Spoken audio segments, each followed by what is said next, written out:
नमस्ते दोस्तों। आज फिर एक नई कहानी के साथ। ये कहानी है कि एक तालाब था जंगल में। तो सारे जानवर मानते थे कि ये तालाब में तो राक्षस रहता है, जो भी शाम को पानी पीने के लिए जाता है उसे वो खा जाता है। अब एक दिन खरगोश आया नया नया। अब सभी जानवर उसे ये बात बताना भूल गए थे। अब वो शाम को ही जंगल में पानी पीने गया तालाब के पास।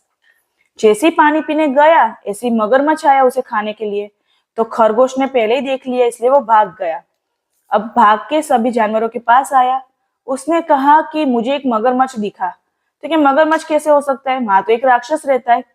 अब सभी जानवरों ने सोचा कि शायद वो राक्षस मगरमच्छ ही तो नहीं जो सबको खा जाता है, और हम सोच रहे कि राक्षस है राक्षस है।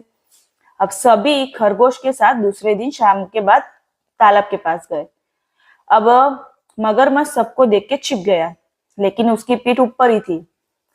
तो खरगोश तो समझ गया कि मगरमच्छ है, लेकिन बाकी जानवरों ने उसे पत्थर समझा। अब वो यकीन नहीं कर रहे थे कि ये तो पत्थर, ये मगरमच्छ नहीं है। अब खरगोश ने उन सबको यकीन दिलाने के लिए कहा कि ये तो है ही पत्थर, लेकिन मैं तभी मानूंगा जब ये खुद बतलाएगा। तो मगरमच्छ तो अब फटाफट में बोल गया कि मैं तो पत्थर ही हूँ। तब सब समझ गए कि ये तो मगरमच्छ है। अब खरगोश बोलने लग गया कि तुम्हें इतना भी नहीं पता कि पत्थर बोलता नहीं है। फिर बाद में सभी जानवरों ने मिलकर मगरमच्छ को भगा दिया तालाब से।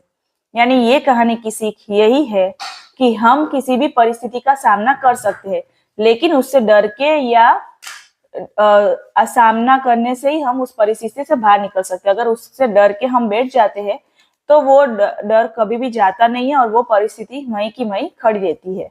अगर आपको ये कहानी अच्छी लगे तो प्लीज लाइक एंड सब्सक्राइब कीजिए। Thank you.